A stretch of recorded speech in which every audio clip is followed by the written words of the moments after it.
या क्षणाची मोठी बातमी भाजपचे आमदार सुरेश धस यांनी अखेर दिलगिरी व्यक्त केलेली आहे। कुणाचं मन दुखावलं गेलं असेल तर दिलगिरी व्यक्त करतो असं वक्तव्य आमदार सुरेश धस यांनी केलंय।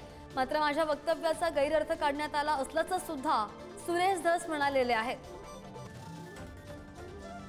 आपण पाहिलं की कालच प्राजक्ता माळी यांनी मुख्यमंत्र्यांची भेट घेतली, त्यांच्याकडे कारवाईची मागणी केलेली होती। त्यानंतर महिला आयोगामध्ये सुद्धा प्राजक्ता माळी गेली आणि त्यानंतर अखेर सुरेश धस यांची प्रतिक्रिया आल्याचं आपण पाहतोय।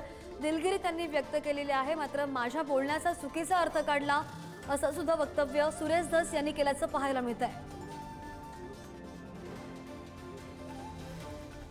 प्राजक्ताताई माळीबाबत माझ्या स्टेटमेंटचा गैरअर्थ निघाला आहे।